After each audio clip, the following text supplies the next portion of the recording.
tell you what, it is good to be back. Welcome back to Fourth and Goal. We are back after our nearly 2-week hiatus. Things were a little weird the last 2 weeks after we found out that the model was self-aware and had to shut that down. Had to get stats and info to the hospital. You know, the model shoved them in one of our tubs back there, and we didn't know about it for almost a month. So we've been waiting on him to get better so that he can fix the model and do all the technical nerd stuff that I really don't want to do. So it's been tough, really. So I appreciate the well wishes towards me in having to deal with all of this mess that Stats and Info caused. But like I said, we are back. College football is still going on, and we are going to go over probably the biggest day in the entire SEC thus far in the season. We have Georgia and Texas, and we got Alabama and Oklahoma. But before we take a look at those games, let's take a look at what we missed this past week and what the model would have had to say about it had we not been deleting its AI self-awareness program. So, to start off this past Saturday, we had a highly ranked matchup, maybe the highest ranked matchup in the entire Big 12, as Brigham Young went to Texas Tech. So, Brigham Young was undefeated going into this game.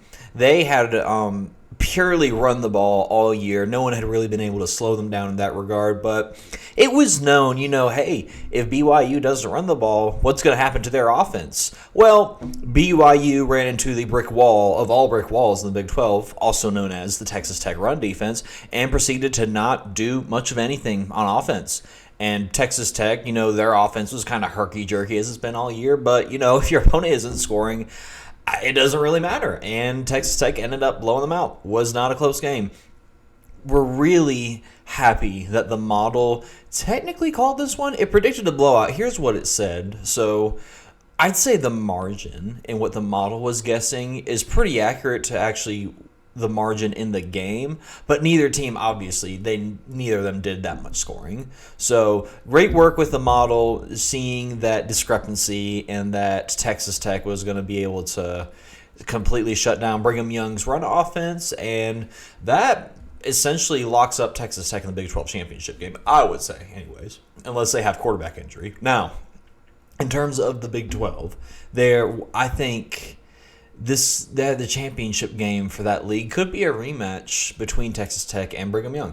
Could be. There are other teams that might want to have a say at that, but as of right now, I would say those two are two of the better teams in the Big 12. They have the clearest path forward, I would say. So, they just got to win out, and they'll play again. And Texas Tech will probably do the exact same thing to BYU all over again. All right, so back up north in Big Ten country, we had probably the most Iowa game to have ever Iowa'd. There was a combined, I think, 34 total points. It was wet. It was cold. Neither team really did a whole lot through the air, which, Iowa doesn't really like to pass the ball to begin with. But Oregon didn't do a great job of that either in this game. But here's the thing. Oregon out-Iowa'd Iowa. It's what everyone's been talking about.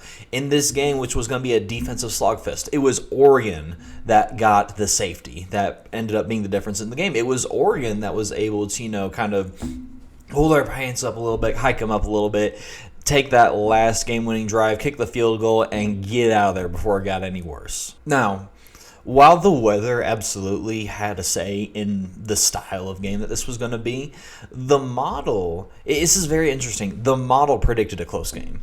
And when I say close, I mean as close as it can get. I mean, look at that score. Of course, again, like the Texas Tech BYU game, both teams were projected to score a little bit more than they ended up doing. I would blame the weather on that. But still, great job with the model. 2 for 2 on the biggest games of last week.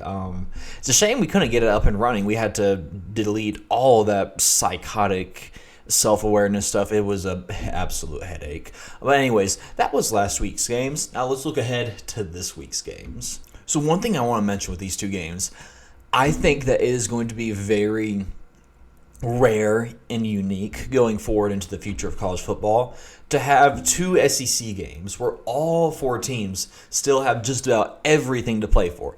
Texas is still in the playoff hunt. Oklahoma is still in the playoff hunt. Georgia and Alabama, of course, very much so are, since they both only have one loss. But there is so much could change on the outcome of these two games in terms of who can get to the national title game and lose to Ohio State. It is insane.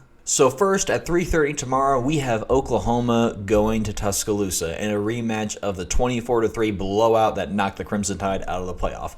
This is a very interesting game because as much as people want to talk about Oklahoma's run defense versus Alabama's run offense or lack thereof, I don't really think it matters all that much.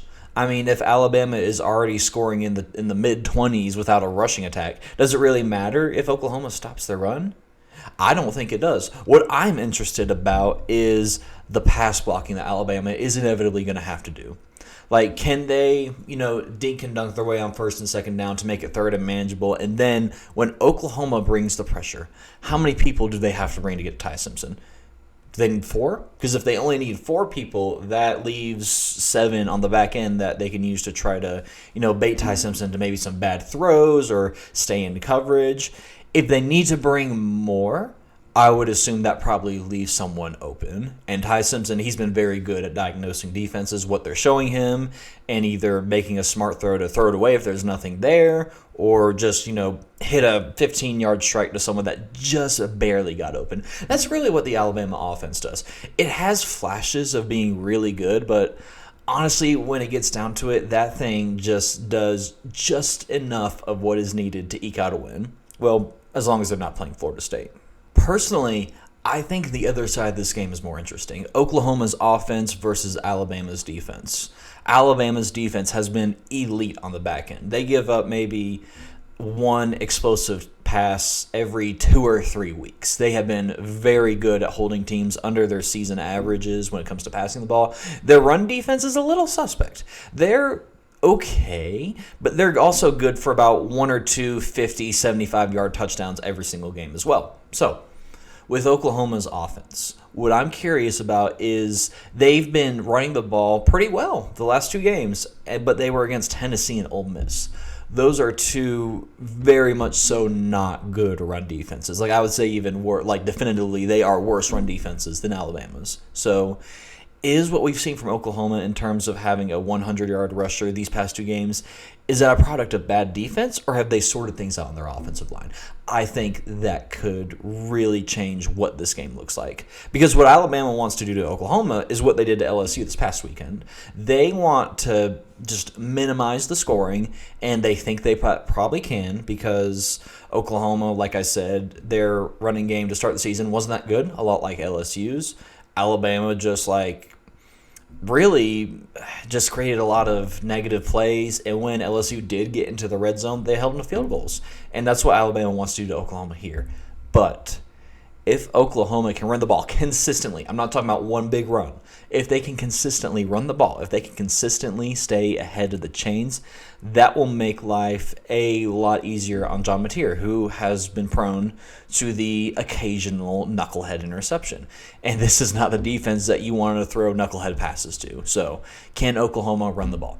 That's the biggest question to me. So that's all what I'm thinking about. But what does the model think? Our newly non-self-aware model. What is it saying? Well, it's picking Alabama by about 5 points. So a one-score game, about what Vegas is saying about what the public thinks.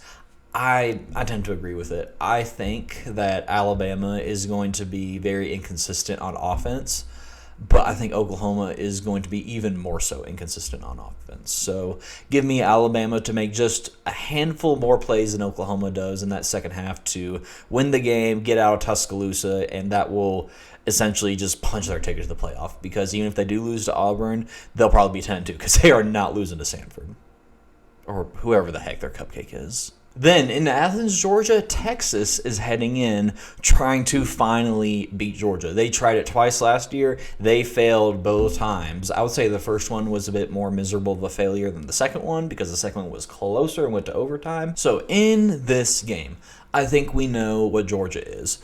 Georgia is a team that sits there and kind of they watch you do your thing the first half and oh, yeah, okay, all right, that, okay, you just threw a deep touchdown pass on us, okay. We're behind by 7. Okay. We're behind by 10. Okay.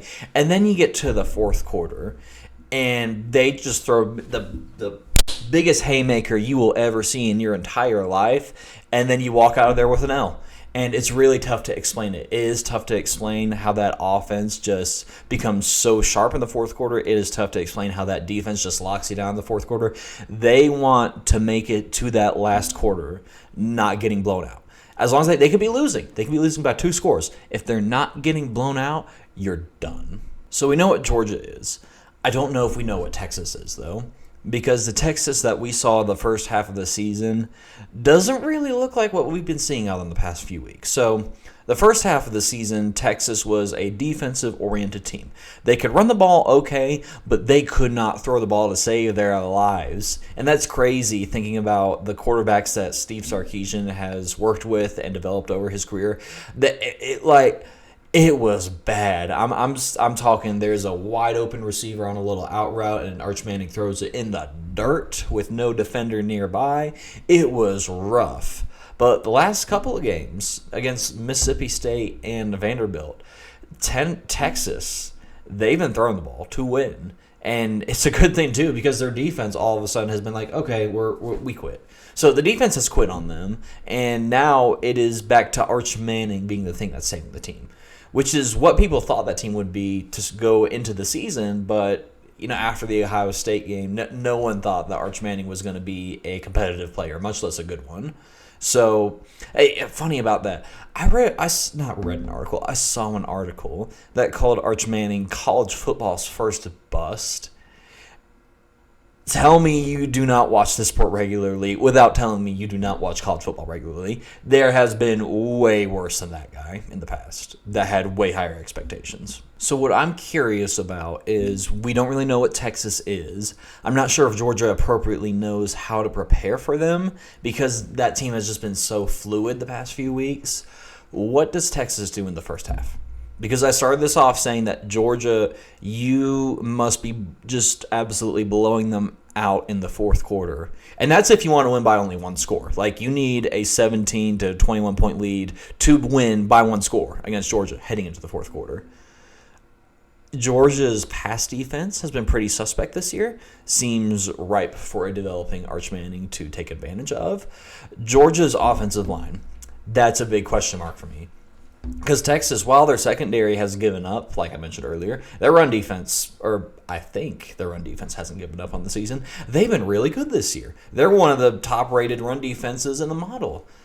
And I just keep wondering, this year Georgia has been so much better at running the ball than they were last year. But some of the games where they struggled, like the Auburn game, they had a tough time running the ball. And they had to turn to Gunnar Stockton to win it in the second half. It's so interesting because there is that one little X factor. If Georgia doesn't run the ball, there is a chance that Texas could hit enough big passes to get a substantial lead going into that fourth quarter and do what they need to win. So now it is time for what people have been oddly asking for. Stats and Info's much anticipated return to the show. Stats and Info, can you break down what the model is thinking on this game? Hello, Fourth and Goal Nation. It is so good to be back. I tell you what, I was a rough couple of weeks in the hospital after the model shoved me into one of these crates and left me there to die for a few weeks. I tell you what, they say, man, if I had gotten there a day later, I might not be here to crunch some numbers without eating. I tell you what, but hey, I'm back in time for one of the best weeks of football for the entire season, and that's gotta be good enough to put all of that horrific, painful memory of what I just experienced behind me.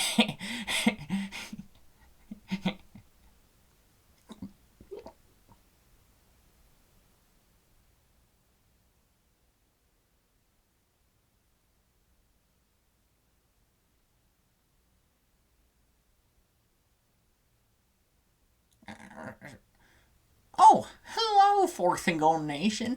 I tell you what, it is so good to be back here. I'm a little roughed up, as you can see from the model. Shoving me in one of these crates so that it could take over the show. But back in time for the Georgia-Texas game.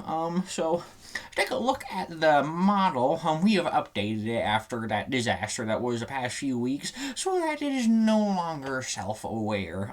But we assure you, this thing is still really good at picking college football games, and so far, it's picking Georgia to win by about 4 or 5 points. So what it's showing here is it's predicting that Texas is going to take a bit of a chunk out of Georgia's rushing production, as you can see in the prediction, but it's saying Georgia is still going to get theirs out of the passing game. Now, Texas is also predicted to get theirs out of the passing game, but that's why you got home field advantage baked into this. It's saying Georgia is more likely to find a way to get some additional points that might not be evident from, prior examples, prior games that we've seen. Just due to Sanford Stadium, they're going to be cheering on the Dogs. They're going to be making life about as horrible for Texas as you could possibly imagine. Oh, I can't imagine it being much worse than shoved in a crate that you can barely fit in by a self-aware machine that wants to take over the world. But nonetheless, Sanford Stadium's going to try. So, the model's picking Georgia. Not a comfortable game by any stretch, but, Georgia really hasn't played in a lot of comfortable games. So, business as usual, I guess, for the Dogs. So that is all the college football that we have time to talk about today. Remember, please tell Pop-Tarts to sponsor us. We think that they would be a great partner for this show. We love Pop-Tarts. We have never loved a brand as much as we love Pop-Tarts. Except one that sadly did not treat us the way we felt that we deserved. But we're better for it. You say that we're better off with Pop Tarts and without Dr. Pepper, but a lot of the issues that we've been facing, they kind of came when you dropped Dr. Pepper and picked up Pop Tarts. I mean, are we really better off without Dr. Pepper?